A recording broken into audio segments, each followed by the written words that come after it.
dois donner la parole au premier ministre. On se reparle demain. Madame, messieurs, merci beaucoup d'avoir été là. À demain. On écoute donc le premier ministre du Québec, François Legault, faire le point sur la COVID-19 au Québec. Merci. Bonjour tout le monde. Écoutez, quand on regarde la situation, entre autres la situation concernant le nombre de cas quotidiens, on voit que la situation est stable depuis 5 semaines. Donc, on est dans une moyenne autour de 1000 nouveaux cas à chaque jour. Par contre, quand on décortique les régions une par une, on voit que à certains endroits, il y a des grosses améliorations, mais à certains endroits, à d'autres endroits, il y a des détériorations. Donc, prenons par exemple la région de Québec, ici, la capitale nationale. On peut dire qu'au cours des dernières semaines, à part Charlevoix, là, il reste un problème à Charlevoix, mais dans tout le reste de la capitale nationale, la situation s'est beaucoup améliorée. À Québec, à Montréal, pardon, ça s'est stabilisé. Au cours des dernières semaines, il y a eu une petite diminution, mais ça s'est stabilisé. Par contre, il y a 2 régions qui se sont beaucoup détériorées. Le Saguenay-Lac-Saint-Jean et Lanaudière-Nord. Vous voyez, là, Christian a aussi des graphiques pour chacune des régions, mais ce qu'on voit, prenons les régions une par une, Saguenay-Lac-Saint-Jean, il y a comme 2 endroits là, où vraiment il y a une progression importante. Il y a Lac-Saint-Jean-Est, là, autour d'Alma, où il y a même des éclosions à l'hôpital là-bas. Puis il y a Jonquière, où là aussi il y a une grosse augmentation. Donc, on a un problème là depuis quelques semaines avec le Saguenay-Lac-Saint-Jean. L'autre région, c'est Lanaudière-Nord. Rappelez-vous, durant la première vague, on avait surtout des problèmes avec Lanaudière-Sud, qui était un peu du débordement de Montréal. Là, la situation s'améliore dans Lanaudière-Sud, mais il y a un gros problème dans Lanaudière-Nord, entre autres autour de Joliette. Là, je sais qu'il y a eu, entre autres, un problème avec un bingo, mais c'est plus que ça. Il y a vraiment, là, dans le nord de Lanaudière, un problème. Donc, je veux demander, entre autres, aux citoyens de ces 2 régions, Saguenay-Lac-Saint-Jean puis Lanaudière-Nord, de porter une attention spéciale à la réduction de vos contacts. Donc, les règles sont toujours les mêmes. On reste à 2 mètres. On porte un masque quand on va à l'intérieur dans les commerces. On est prudent. Donc, c'est très important, là, parce que si on n'avait pas eu ces augmentations-là dans Lanaudière-Nord puis Saguenay-Lac-Saint-Jean, on aurait vu une baisse moyenne du nombre de cas. Pardon. Bon, si on regarde du côté des hospitalisations et des décès, bon, il y a une forte augmentation aujourd'hui, mais là, ça faisait un certain nombre de jours qu'on avait, du côté des hospitalisations, une diminution. Si on regarde un peu le bilan de la 2e vague, bon, là, si on veut se comparer avec d'autres régions, nous, on l'a mise au 1er septembre. Donc, si on regarde la situation depuis le 1er septembre, allons du côté des décès. Au Québec, on a eu au cumulatif 61 décès par million d'habitants au Québec depuis le 1er septembre. C'est important parce qu'il faut s'encourager un peu, là. On a beaucoup mieux réussi jusqu'à présent dans la 2e vague qu'ailleurs dans le monde. Donc, je vous le disais, 61 décès au Québec par million d'habitants. Au Royaume-Uni, c'est 77. En France, c'est 98. Aux États-Unis, c'est 145. En Espagne, c'est 153. En Belgique, c'est 165. En fait, il y a peut-être, grosso modo, là, un pays qui fait mieux que nous, c'est l'Allemagne, bon, qui est très discipliné. Mais, faut rester prudent. Puis on n'est pas à l'abri d'une explosion, comme on a vu dans certains des pays que je viens de nommer. Il s'agit d'avoir quelques parties avec plusieurs personnes, puis là, après, ça se multiplie de façon exponentielle. Donc, on n'est pas à l'abri, il faut rester prudent. Bravo, on a fait des gains, on a réduit la contagion, mais on n'est pas à l'abri d'un tsunami là, d'hospitalisation. Donc, on reste autour d'à peu près 500 hospitalisations depuis à peu près un mois. Donc, ça, c'est bon. Donc, ça veut dire que notre réseau de la santé tient le coup. Ça, c'est une bonne nouvelle. Je termine en vous disant, bon, on commence le mois de novembre. On le sait, même quand il n'y a pas de pandémie, c'est pas facile. Le mois de novembre, il fait noir. Il commence à faire froid, mais on en a vu d'autres mois de novembre. Moi, je suis convaincu qu'on est capable de passer au travers. Dès la fin décembre, il va commencer à faire plus clair, puis après, on va commencer à cheminer vers le printemps. Puis c'est important qu'on continue de serrer les coudes tous ensemble, tous les Québécois. On est capable de passer au travers cet hiver. Good afternoon, everyone. Bonjour à chacun. Notre situation continue de s'améliorer quand on la compare aux États-Unis ou à l'Europe, et je vous remercie de cela. En même temps, il nous faut faire mieux. La Ville de Québec a réagi rapidement, mais il y a d'autres régions où on ne fait pas le nécessaire. Au Saguenay-Lac-Saint-Jean et dans le nord de la région de la Naudière, la situation est préoccupante. Je vous demande de réduire vos contacts. Donc, novembre sera difficile, mais les Québécois et les Québécoises savent une chose. Nous savons que les jours vont s'allonger et que l'hiver passera. Donc, nous continuons de nous entraider afin de passer au travers ensemble. Ensemble. Merci, Philippe. Thank you. Merci. Première question, Louis Lacroix, Cogeco Nouvelles. Monsieur le Premier ministre, Monsieur le ministre de la Santé, Dr Arruda, ma première question, M. Arruda, est pour vous. Le Dr Tam, aujourd'hui, a parlé, entre autres, fait la recommandation de porter des masques non médicaux, mais à 3 plis, là, à 3 épaisseurs, incluant un tissu qui filtre à l'intérieur. Est-ce que vous faites cette même recommandation-là? Est-ce que vous demandez aux Québécois d'adhérer à cette même recommandation-là? On sait que les couvre-visages n'ont pas tous le même niveau d'efficacité, que notamment le nombre d'épaisseurs supplémentaires va être un filtrant supplémentaire, ce qui va, par contre, être des fois plus difficile à respirer. Mais je pense qu'on ne peut pas être contre cet élément-là.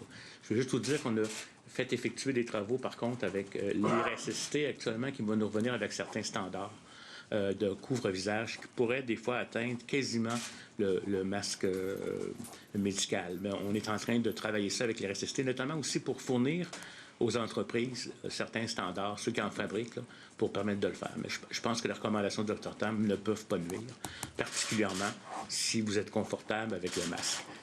Par contre, avoir un masque qui est trop difficile à filtrer puis qu'on ne le porte pas, c'est pas nécessairement mieux non plus.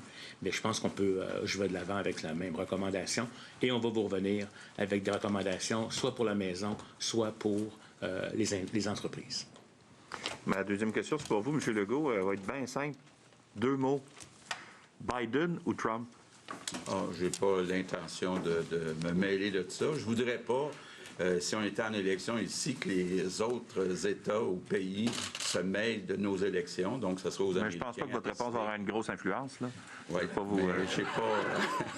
Je suis d'accord avec vous. Je suis très humble face à ça, mais je n'ai pas l'intention de me commettre ni sur les États-Unis, ni sur le reste du Canada.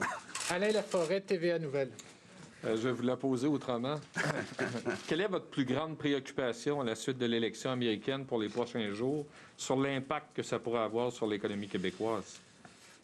Bien, notre grand dossier, puis j'en ai discuté avec les premiers ministres des autres provinces, puis avec Justin Trudeau, c'est tout ce qu'on appelle Buy America puis Buy American Act.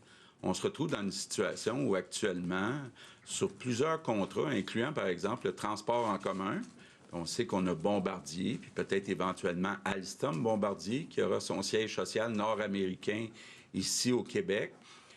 Bien, on voit que sur ces appels d'offres, il y a une exigence de contenu américain de 70 70 Bon, nous, avec l'accord qu'on est en train de ratifier, ou que l'Europe est en train de ratifier avec nous, on a un maximum de 25 de contenu canadien qu'on a le droit d'exiger. Donc, il y a comme une injustice. Évidemment, l'idéal, ce serait que le Canada soit inclus dans le calcul du 70 de contenu américain. Donc, pour moi, là, c'est très important de voir avec le nouveau président. Et puis, on va continuer à beaucoup utiliser les liens qu'on a avec gouverneurs, on va voir les gouverneurs, là, mais disons avec le Massachusetts, New York, Californie, avec qui on a des bons liens pour se battre contre ce protectionnisme exagéré. Vous avez eu un appel du président Macron ce matin, donc ça vient renforcer la distance que vous avez avec le premier ministre Trudeau sur la question, entre autres, des caricatures. Oui, bien écoutez, Emmanuel Macron m'a effectivement appelé ce matin pour me remercier, entre autres, de la position claire qu'on a prise sur la défense de la liberté d'expression, sans aucune hésitation, sans aucun faux fuyant. C'est inacceptable ce qui est arrivé. Là. On a décapité un professeur en France parce qu'il a montré des caricatures de Mahomet ou qui venaient de Charlie Hebdo. Donc, c'est inacceptable. C'est certain là, qu'il y a certains dirigeants politiques qui craignent le terrorisme et qui, devant le chantage de certains groupes religieux radicaux, sont prêts à faire des accommodements qui ne sont pas raisonnables. Donc, moi, j'ai dit clairement à Emmanuel Macron qu'on va être là pour le supporter puis qu'on est au même endroit que lui. Et on a le même débat au Canada. On l'a eu sur la loi 21, défendre la laïcité ou défendre le multiculturalisme. Bien, nous, c'est clair, où on se situe, on va défendre les valeurs fondamentales de la nation québécoise, comme la liberté d'expression, comme la laïcité. Puis bon, c'est un peu... On a parlé de ça là, pendant... Sans le nommer, vous venez d'envoyer un message à Justin Trudeau, là. Bien, écoutez, là, je ne veux pas parler à la place d'Emmanuel Macron, là, puis c'est une conversation qui est privée, mais moi, je l'ai dit clairement hier, je ne suis pas d'accord avec les réserves de Justin Trudeau quand il s'agit de condamner, là, sans aucune espèce de réserve, ce qui s'est passé en France. Puisque j'ai des questions sur le même sujet, Marco Bellairs-Sireno du Devoir, est-ce que, selon vous, justement, le premier ministre du Canada, Justin Trudeau, prête flanc à ce chantage que vous évoquez? Bien, c'est toute la question du multiculturalisme. C'est que la nation québécoise a des valeurs, on a le droit de défendre ses valeurs. Puis parmi ces valeurs, il y a la liberté d'expression, il y a la laïcité, il y a la langue française. Et c'est pas vrai qu'au nom du multiculturalisme, on va mettre ça de côté, puis qu'on va faire des compromis exagérés. Puis bon, M. Trudeau a refusé de s'engager à ne pas lutter contre la loi 21 du Québec, qui est appuyée par la grande majorité des Québécois. Puis là, ben écoutez, ses propos sur la liberté d'expression, pour moi, ne sont pas acceptables. Est-ce que vous avez l'impression d'avoir été, disons, instrumentalisé par M. Macron pour transmettre un message indirectement à Justin Trudeau? Et est-ce qu'il y a d'autres sujets qui ont été évoqués durant cette conversation téléphonique-là? Est-ce que, par exemple, la pandémie Oui. été... Bien, écoutez, d'abord, on a parlé de ce qui est arrivé en fin de semaine à Québec. On a parlé beaucoup aussi de la pandémie. Donc, mais c'est une amitié et qui est réciproque. Ça veut dire que là, oui, je vais appuyer M. Macron, mais M. Macron me dit de ne pas hésiter si j'ai besoin de son appui. Donc, je pense que c'est une belle amitié qu'on a développée ensemble. Merci. Geneviève Lajoie, le Journal de Québec. Monsieur Legault, justement, est-ce que la position de M. Trudeau sur la liberté d'expression, ça vous embarrasse? Bien, je ne suis pas d'accord avec lui. Bon, ce que j'ai compris, c'est que le Bloc québécois, le Parti conservateur non plus, ne sont pas d'accord avec lui. Il y a un débat, de toute évidence, au Canada. Et moi, je pense que c'est non négociable, la liberté d'expression. Je veux revenir un peu sur la pandémie. Vous ne voulez pas fermer les écoles, vous l'aviez répété à nauséam. Il ne reste pas beaucoup de marge de manœuvre pour faire diminuer, pour faire fléchir la courbe, parce que là, c'est stable. Hein? On est sur un plateau, en tout cas, on ne descend pas vraiment encore. Est-ce que vous excluez, à court terme, de fermer les centres d'achat? Bien, On n'exclut rien, puis je pense que tous les pays dans le monde là, excluent rien. Par contre, il faut être prudent quand on dit que c'est stable. On a eu des bonnes améliorations dans certaines régions, mais là, il y a d'autres régions qui sont venues augmenter le nombre de cas. Donc, il faut être prudent quand on dit que c'est stable. C'est pas stable partout. Par exemple, ici à Québec, là, si on avait été capable d'avoir la diminution qu'on a eue ici à Québec dans toutes les régions du Québec, ça aurait été toute une bonne nouvelle. Mais pour l'avenir, écoutez, quand je regarde ce qui se passe ailleurs dans le monde, là, on est presque chanceux d'en être à 500 hospitalisations, mais dépendamment de comment ça va évoluer dans les prochaines semaines, je pense qu'il n'y a aucun pays qui peut exclure quoi que ce soit. Veux-tu y aller? Bien, peut-être juste, Mme Lejoint, là, je sais que vous pourrez peut-être pas voir ça parce que c'est très petit, mais c'est pour vous montrer que maintenant, sur notre site Web, on met une fois par semaine des graphiques de chacune des régions, autant pour les cas que pour les hospitalisations et les décès. Puis ce que vous allez voir, parce que je sais que vous ne pouvez pas le voir ici, mais maintenant, sur le site Web, vous allez voir très bien que Montréal est stable, puis Montréal inclut la Montérégie qui n'a pas encore baissé. Alors, Montréal a très, très bien performé dans les dernières semaines, premièrement. Ce que le premier ministre vient de dire, c'est que Québec a baissé. Alors, imaginez-vous, là, vous prenez vos deux plus grandes régions du Québec qui ont baissé, mais malheureusement, les augmentations qu'on voit au Saguenay, là, je ne vais pas répéter, mais vous le voyez très bien sur ces graphiques-là. Fait que je vous invite à aller le voir parce que moi, c'est ça qui nous encourage en ce moment, puis qu'on doit encourager. Je parlais aux gens du Saguenay ce matin pour leur expliquer que s'il y a les mêmes améliorations qu'on a vues, par exemple, dans les régions qui ont les mesures depuis le 1er octobre, on serait peut-être rendu à 600-700 cas s'il y avait eu ces mêmes diminutions-là partout. Alors moi, je trouve ça encourageant. Puis on sait les 2 ou 3 régions là, où on a besoin, centre du Québec, le Saguenay, le Lac-Saint-Jean, pardon, et la Montérégie, qu'on aurait besoin de voir ces corrections-là. Puis ça va avoir un effet global sur le Québec qui va être important. Mais vous avez ces graphiques-là maintenant qui sont sur notre site Web. Patrice Bergeron, La Presse canadienne. Bonjour à vous trois. Monsieur le Premier ministre, donc, vous avez parlé à Monsieur Macron, notamment de questions qui concernent la laïcité. Ici, un procès là, concernant aussi la loi 21.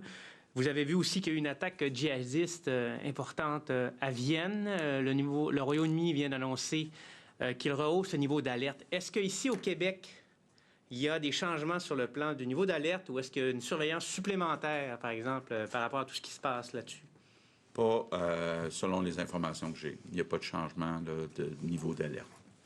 Maintenant, concernant la pandémie, ça fait quand même plusieurs semaines que donc on a aplani la courbe et qu'on se maintient sur un plateau. Il n'y a quand même pas eu de nouvelles annonces de votre gouvernement sur d'autres fronts concernant la lutte à la pandémie. Est-ce que vous avez dit que vous excluez rien, mais est-ce que si on veut vraiment diminuer la courbe, il ne faudrait pas miser ou cibler d'autres secteurs pour aplanir cette courbe-là? Bien, ce qu'on fait aujourd'hui, c'est de cibler des régions. C'est, comme je le disais, puis je le répète, là, si on avait vécu à grandeur du Québec ce qu'on a vécu au cours des dernières semaines dans la capitale nationale, on aurait vu une grande amélioration. Donc, il faut faire des efforts, il faut dire bravo aux gens de Québec, puis il faut que les autres régions s'inspirent de Québec pour voir une diminution au total. La bonne nouvelle, c'est qu'on reste avec autour de 500 hospitalisations quand on se compare avec la France qui est à 25 000 hospitalisations. Bien, je me dis, là, on est chanceux d'être à seulement 500 hospitalisations. Là. La deuxième vague est forte. On est parmi les endroits au monde qui s'en sortent le mieux pour l'instant, mais il faut être prudent. Puis idéalement, bien, il faut la casser pour éviter une augmentation des hospitalisations. À 500, on est correct. Le réseau est sous contrôle. Mais il y a une possibilité que ça augmente. Là, il y a eu une augmentation aujourd'hui de 27. Il y avait eu une baisse dans les derniers jours. Donc, j'ai hâte de voir ce qui va se passer dans les prochains jours. Hugo Lavallée, Radio-Canada. Oui, toujours sur le même thème, justement, pour être bien certain de comprendre ce que vous nous dites. Là, je vois bien que les résultats sont asymétriques d'une région à l'autre. Vous demandez un effort additionnel, mais dans la mesure où vous n'avez pas visiblement l'intention à court terme d'annoncer des mesures plus contraignantes à l'échelle du Québec, est-ce qu'il faut, en quelque sorte, se résigner à avoir ce nombre d'infections quotidiens perdurer pour encore un bout de temps? Puis est-ce que Est-ce que c'est soutenable, dans le fond, à long terme, d'avoir, à long terme, quelques semaines encore, quelques mois, ce niveau d'infection? Si on reste autour, là, on est à 526 hospitalisations. Si on maintient ce nombre d'hospitalisations, c'est maintenable. Pour être bien honnête avec vous, avec 1000 nouveaux cas par jour, on pensait que le nombre d'hospitalisations était pour augmenter. Il n'a pas augmenté. Donc, c'est une bonne nouvelle de ce côté-là. Il y a le directeur de santé publique de l'Estrie, Dr Alain Poirier, qui a déclaré hier en point de presse qu'il y a en ce moment des discussions de haut niveau avec la santé publique, le ministère du Conseil exécutif sur l'opportunité de rouvrir les restaurants en zone rouge. Et il dit même que ces discussions-là devraient aboutir autour du 9 novembre. C'est ce qu'il a dit en point de presse. Est-ce que vous êtes en mesure de confirmer qu'il y a de telles discussions? Puis est-ce que c'est votre objectif, effectivement, de rouvrir les restaurants en zone rouge? C'est en discussion, ça ne s'est pas rendu jusqu'à moi. Dr Arruda, peut-être? Ou... C'est des discussions qu'on a entre nous en santé publique. On évalue tous les scénarios pour en arriver à une proposition qu'on va présenter à notre ministre de la Santé et à notre premier ministre, mais on n'est pas rendu là. Mais c'est un scénario que vous étudiez, c'est ce qu'on... On étudie tous les scénarios. On étudie, parce que vous savez, ici, là, la question, ça va être de maintenir l'équilibre et une cohérence dans ce qu'on ferme et ce qu'on rouvre. On regarde tous les scénarios. Olivier Bossé, Le Soleil. Vous le disiez, certaines régions, les cas baissent, d'autres montent. Est-ce qu'on suit toujours le code de couleur et il y en a qui vont être rétrogradés ou orange? Puis... Parce qu'on a vu qu'il y en a qui ont monté, mais est-ce que ça peut descendre? Oui. La réponse est oui. La réponse, puis peut-être plus tôt que tard. Bientôt? OK. C'est ce qu'on souhaite. OK. C'est ce qu'on souhaite. La deuxième question. Monsieur Legault, vous en avez parlé hier en main de presse, évidemment, c'est toujours à chaud, là, mais j'aimerais ça vous entendre davantage sur le lien entre le drame de samedi et les soins en santé mentale qu'on donne au Québec. Parce que le lien n'est pas encore, évidemment, établi par l'enquête, clairement, mais vous, quel lien vous faites, pardon? Bon, on le dit souvent, les soins en santé mentale ont été pendant plusieurs années négligés, ont été comme... un peu oublié au détriment de la santé physique. On a commencé à réinvestir, même avant la pandémie, puis il va falloir en faire plus. Puis là, depuis le début de la pandémie, on est passé de 2 % de la population à 15 % de la population avec problèmes de santé mentale. C'est pas unique au Québec. C'est certain que quand les gens sont plus seuls à la maison, il y a un risque plus grand de problèmes de santé mentale. Donc, il y a un effort ponctuel à faire pendant les prochains mois, pendant les prochaines semaines, pour donner des services. C'est pour ça que Lionel Carman a annoncé hier, on va acheter même des services du privé. On ajoute des employés dans le réseau public, mais on achète aussi des services du privé. Maintenant, je sais que c'est pas toujours facile à négocier avec les syndicats de policiers, mais on aimerait regarder pour avoir des patrouilles mixtes parce qu'il y a des problèmes sociaux qui actuellement sont parfois traités par des policiers. Puis il y a des corps policiers qui demandent d'avoir du support plus du côté de l'aide sociale.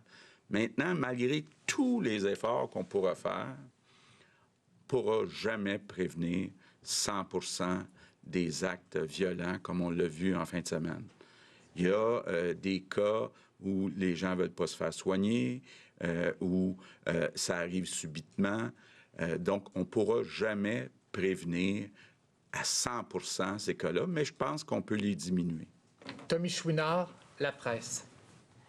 Oui, bonjour. J'aimerais d'abord qu'on revienne sur ce qui a été dit tantôt parce que je me mets à la place de la population qui aime ça des fois avoir un peu leur juste là, par rapport à ce qui se dit. Quand vous dites il y a des zones qui sont rouges en ce moment puis que plutôt que tard vont être ramenées orange, là, je veux savoir là, de quelle région parle-t-on puis quel horizon on peut imaginer dans ce cas-là.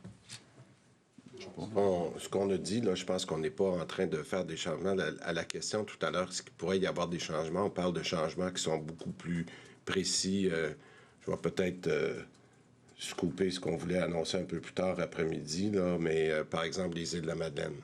les Îles-de-la-Madeleine, pour nous, là, le cas s'est beaucoup amélioré. Puis je pense qu'ils sont ils sont en zone orange. On va annoncer cet après-midi qu'ils vont passer en zone jaune. Mais c'est des cas, je dirais, qui sont à la marge en termes de baisse. De façon plus importante, les zones rouges en ce moment, puis on le sait, là, c'est des grandes régions du Québec. On n'est pas là présentement du tout parce qu'on n'a pas vu de baisse importante. Là. Vous savez, on le répète depuis des semaines, on a vu une stabilisation, mais on n'a pas vu encore une baisse assez importante pour justifier de changer de zone ou de changer de couleur dans nos grandes zones rouges présentement. Très bien. J'aimerais qu'on revienne sur les décès. Là. 34 personnes, donc de plus, sont mortes de la COVID-19, avez-vous rapporté aujourd'hui. C'est un nombre qu'on n'avait pas vu depuis assez longtemps. Là. En fait, je pense qu'il faut ça remonte à la première vague, là, qu'on a vu ça au mois de juin de mémoire. Est-ce qu'il y a là une tendance à la hausse qui est inquiétante? Et dans quelle mesure est-ce que vous êtes en mesure de dire, bien, notre problème, la mortalité, on le retrouve plus à certains endroits plutôt qu'à un autre? Bien, je vais diviser votre question en deux. Parce que vous savez, on a toujours un peu ce problème-là quand on arrive le lundi ou le mardi après un week-end. Il y a des fois des ajustements. Là, dans le cas des décès, puis je pense qu'il est bien expliqué dans le communiqué de presse qui est sorti à 11 h ce matin, c'est que lorsqu'on replace les décès à la bonne journée où ils sont vraiment arrivés, là, suite, parce que, vous savez, les délais viennent du rapport du médecin d'autopsie, etc. Là, il y a souvent plusieurs raisons qui font qu'il y a un certain retard. La moyenne mobile des 7 derniers jours est plus aux alentours de 18 à 20 décès par jour. Le cas d'aujourd'hui de 34 décès là, doit être réajusté sur les journées précédentes. Mais c'est pas négligeable que 20 décès par jour, puis je pense que c'est la préoccupation du premier ministre, c'est de dire chaque décès est un décès de trop. Et malheureusement, ben là, on est dans la moyenne d'à peu près 20 décès par jour, alors qu'il y a 2 semaines, on était plus dans la zone de peut-être 10 décès par jour. Donc, il y a une tendance à la hausse. Mais ça, il faut que les Québécois réalisent que c'est le fait d'avoir 1000 cas par jour depuis 5 semaines qui sont passés par les hospitalisations. Puis, rappelez-vous, on vous le disait, ça va finir, malheureusement, ces décès-là par se changer en hospitalisation et en décès. Donc, aujourd'hui, qu'on soit à 20 décès par jour en moyenne, c'est à peu près le résultat d'être à 1000 cas par jour depuis plusieurs semaines. Maintenant, il n'y a pas vraiment de décès de plus que par les régions où on voit les cas. Et là encore, la moyenne, parce qu'on dit sur le site de l'INSPQ, je pense que le chiffre que je regardais ce matin, c'est 90% des décès sont pour des personnes âgées de 70 ans et plus. Alors, c'est toujours triste, peu importe l'âge, là, mais la proportion des gens affectés dans les décès, c'est toujours à peu près dans la même portion d'âge, pour répondre à votre question. François Carabin, Métro. D'abord, peut-être pour Dr Arruda, peut-être M. Dubé peut s'exprimer aussi là-dessus. Il y a 2 semaines, on nous avait présenté des statistiques qui nous permettaient de dire, en fait, qui vous permettaient de dire qu'il fallait réduire nos contacts de 25 %. Est-ce que déjà 2 semaines plus tard, on est capable de dire si les Québécois ont réussi ou ont répondu à votre défi, si on veut? On a demandé, puis peut-être que Dr Arruda pourra compléter, mais je vous dirais que la plus belle réponse que les Québécois ont bien répondu, c'est notamment dans la région de Québec, puis sur l'île de Montréal même. Parce que quand on vous donne les statistiques du Grand Montréal, vous savez, ça inclut tout le tour, incluant la Montérégie. Puis je vous ai dit tout à l'heure que quand on exclut les statistiques de la Montérégie, là, qui sont bien montrées sur notre site Web, vous allez voir que Montréal a eu une très, très belle progression. Donc, puis progression dans le bon sens, qu'on réussit. Ce matin, je regardais encore, Montréal est presque rendu à 200 quelques cas par jour, ce qui est très bon comparé à il y a quelques semaines où on était à 400, 450 cas pour l'île de Montréal seulement. Donc, il y a eu une très belle amélioration pour Montréal. Québec, même chose. Vous vous souvenez comment c'était difficile à Québec. Donc, la meilleure réponse que je peux vous donner, c'est que les citoyens, de par les mesures qui ont été faites, puis le suivi de ce qui a été fait dans les mesures sanitaires depuis quelques semaines, je pense qu'on a très, très bien répondu. Alors, dans ce sens-là, mais on a demandé au professeur de l'Université Laval, Marc Brisson, qui avait fait l'étude, de remettre ces statistiques-là à jour, parce qu'elles étaient basées sur septembre. Si vous vous souvenez, là, quand on avait montré qu'on était passé de 8 contacts avant la pandémie, baissé jusqu'à 2 ou 3, puis remonté à 5 ou 6. On lui a demandé de remettre ça à jour, mais ça va être avec les statistiques d'octobre.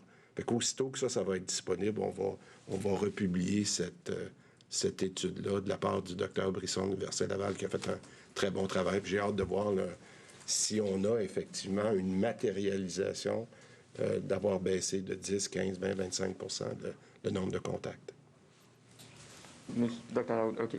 Pour ce qui est de Montréal, justement, est-ce que le chemin de l'île de Montréal ou de la CMM, là, ça dépend de comment vous le voyez, est plus difficile vers un retour en zone orange? Bien, écoutez, je vais vous dire, je pense qu'il faut avoir de l'espoir, mais la façon dont on a fait les mesures, quand on a pris des décisions par rapport à Montréal, on a dit le Grand Montréal parce qu'on ne voulait pas se retrouver avec des déplacements d'une zone. Alors, je pense que, puis j'ai eu la chance d'en parler avec Mme Plante la semaine passée, puis elle a raison, là, j'en profite pour la féliciter, puis le travail, entre autres, de Mme Drouin, qui fait un excellent travail à la santé publique à Montréal. On ne peut pas juste regarder Montréal sans regarder la CMM.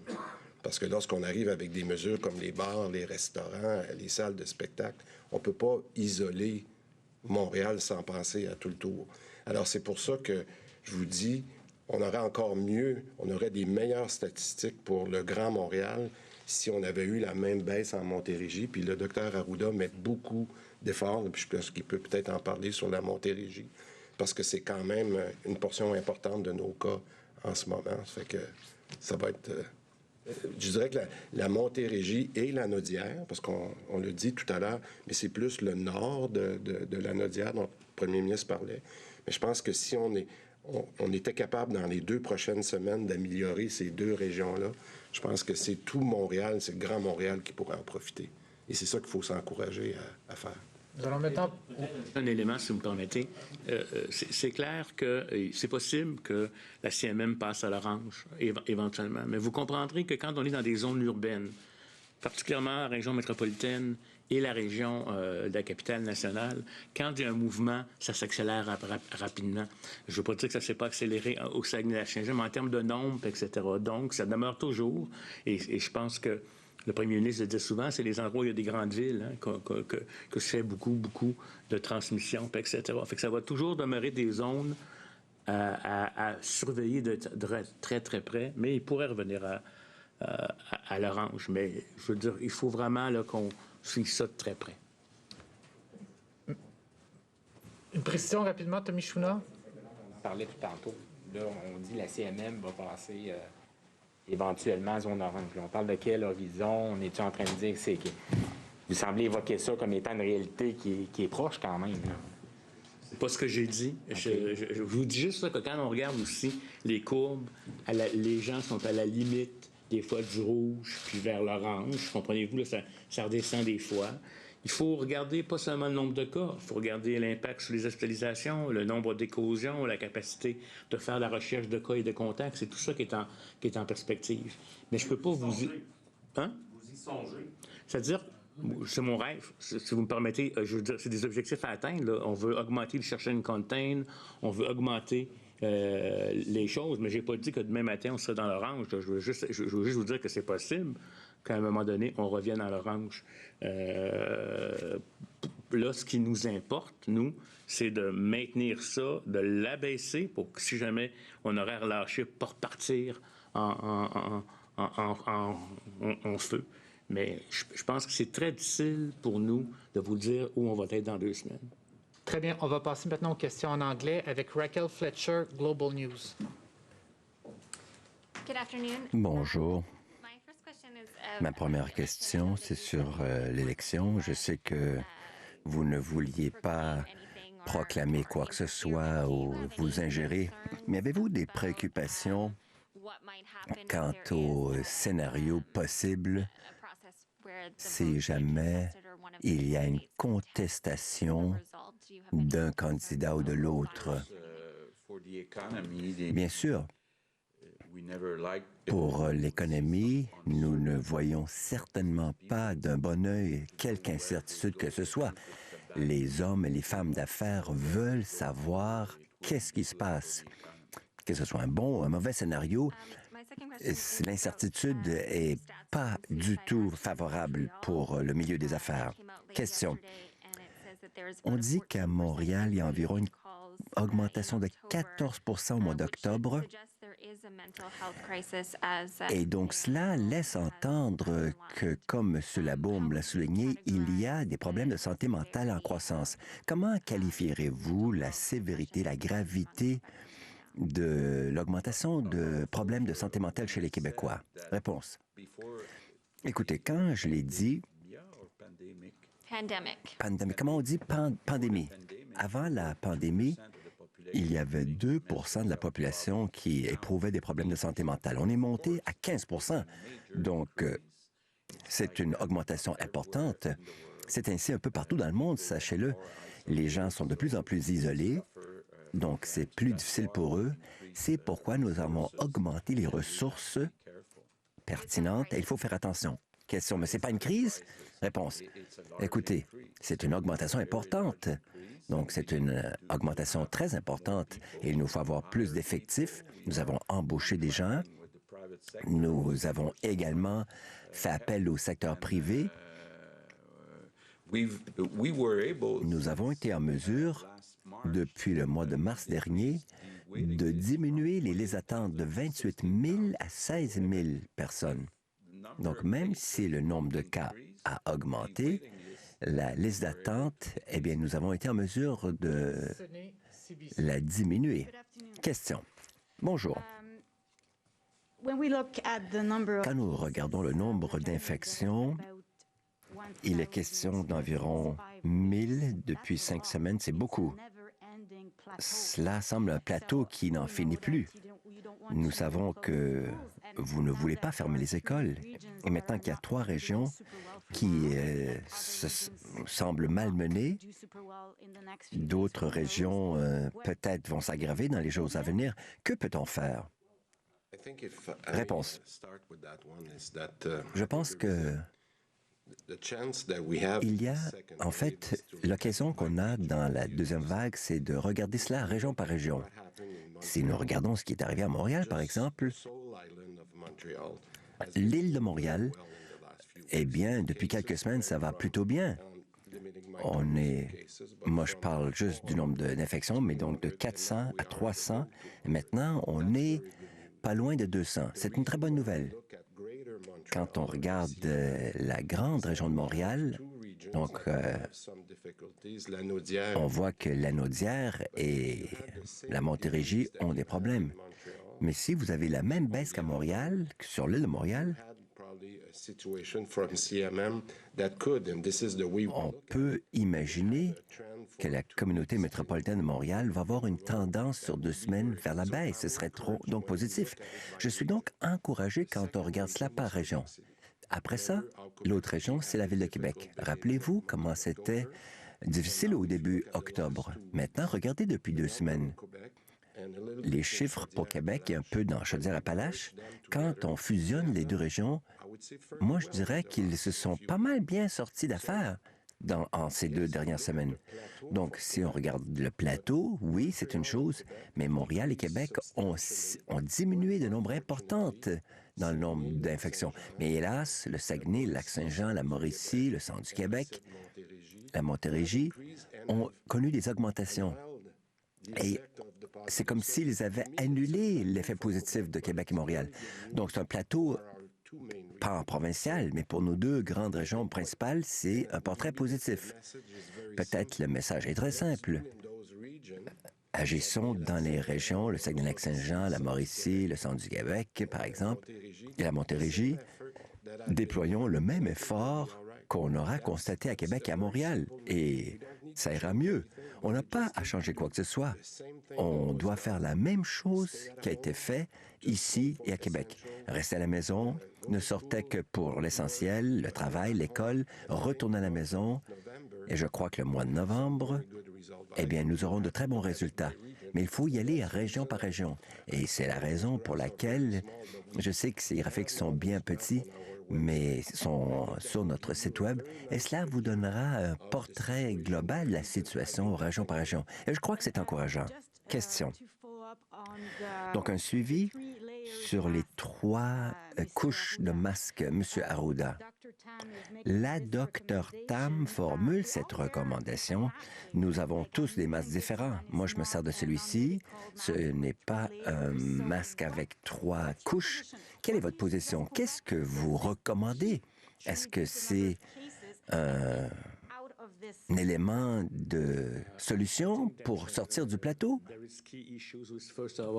Écoutez, moi, je crois qu'il y a plusieurs facteurs clés. Le 2 mètres, c'est un des plus importants, le fait de laver les mains et les masques. Mais les masques, moi, ce que j'ai dit, et en fait, je viens de voir le SNEST publier des recherches. Ils ont fait du travail avec le Bureau d'harmonisation du Québec et avec la collaboration du RSST pour les recommandations pour le genre de tissu utilisé.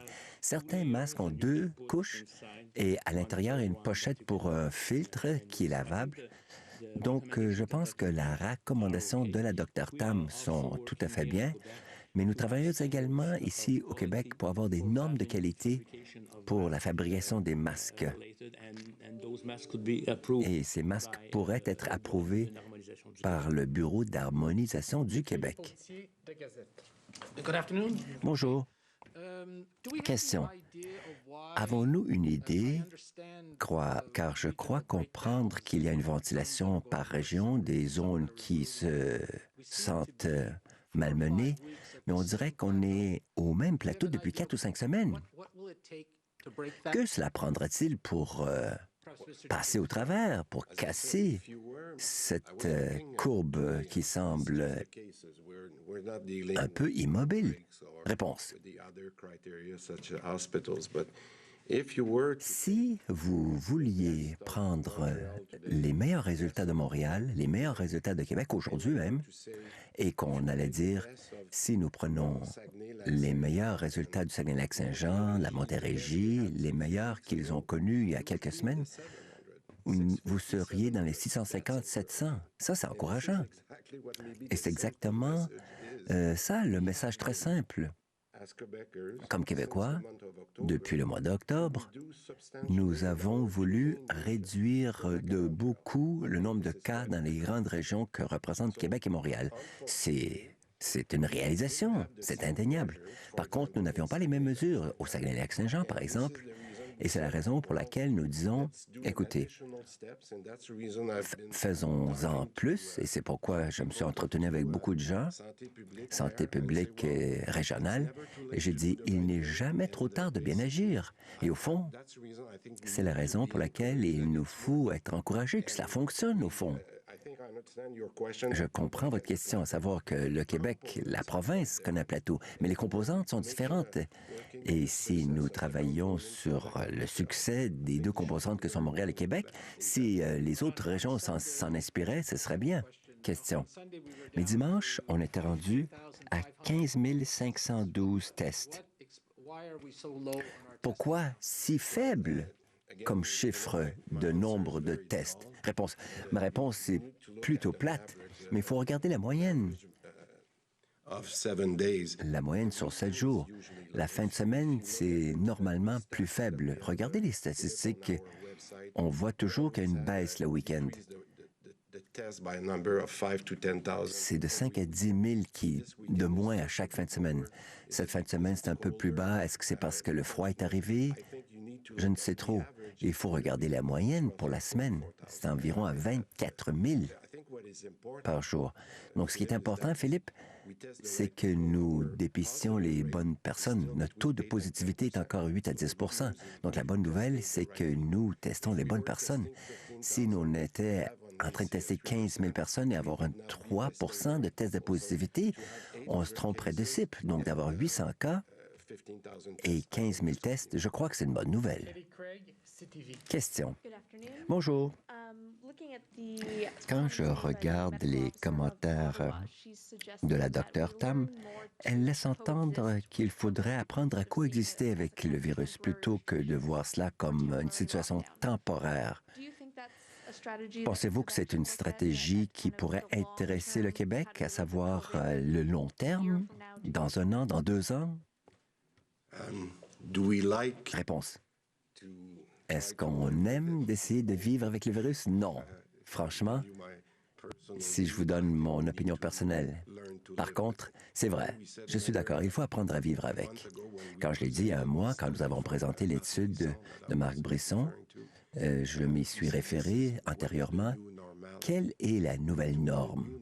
Pour moi, la nouvelle norme, c'est de porter le masque, de maintenir la distance. Je pense qu'il nous faut peut-être s'offrir un cadeau de temps en temps.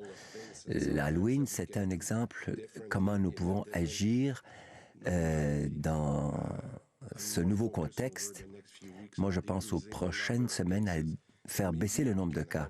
Et peut-être nous pourrons avoir un petit cadeau pour la saison des fêtes. Mais je pense quand même que le virus est là et mentalement, il faut s'y préparer. C'est peut-être là pour durer.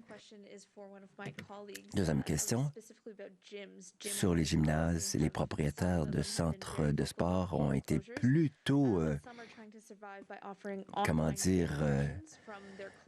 francs quant à leur frustration. D'autres font du travail en ligne. Mais nous entendons que la police voit cela comme étant illégal, même si le propriétaire est tout seul dans son gymnase. Pourquoi? C'est quoi la règle à cet égard? Réponse. J'ai pas trop compris. Franchement, que c'était illégal? J'ai pas entendu ça. Réponse. Parce que les gymnases sont fermés, mais ils s'en servent pour filmer des cours en ligne. Réponse. Vérifions cela, car je pense que nous demandons aux gens de faire preuve d'innovation. Et s'il y a une façon de trouver une solution, regardons-la. Horacio, je ne sais pas si... Oui, je vais regarder. Je vais regarder si c'est une interprétation de l'arrêté ministériel. Ce qu'on veut éviter, c'est des regroupements. Mais si vous sortez de votre local, c'est votre gymnase, c'est pas votre maison, je ne crois qu'il n'y a aucune raison pour que ce soit un problème. Nous allons examiner cette situation. Merci. Si le temps le permet, je vais relayer une question qui a été transmise par la journaliste Alison Lambert de Reuters. Elle écrit « L'Ontario a déclaré que s'il y a plus de 150 patients atteints de la COVID-19 aux soins intensifs, les autres soins pourraient être compromis. Le Réseau de la santé québécois peut prendre en charge combien de patients aux soins intensifs sans avoir à reporter des chirurgies ou tout autre soin? » Premièrement, je dois vous dire que même au nombre de soins intensifs qu'on a en ce moment, ça dépend des régions parce qu'on a dû reporter, on a dû faire du délestage dans la région de Québec quand c'était plus difficile il y a une semaine ou deux. Donc, la première réponse, c'est de le regarder par région. Puis deuxièmement, la chance qu'on a, puisqu'on a beaucoup appris avec les équipements qu'on a achetés, c'est que les soins intensifs, c'est vraiment une question d'avoir l'équipement comme les respirateurs. Et ça, des respirateurs, on en a plusieurs. Fait qu'on serait capable d'augmenter théoriquement le nombre de places en soins intensifs beaucoup plus que ce qu'on avait à la première vague. Donc, je réponds 2 choses. Ça dépend des régions, mais on a beaucoup de places pour les soins intensifs si on était mal pris, parce qu'on a pris un nombre très grand de respirateurs pour pallier à cette demande-là si elle arrivait. Très bien. C'est ce qui m'a fait un point de presse. Merci beaucoup. Merci tout le monde. Merci beaucoup.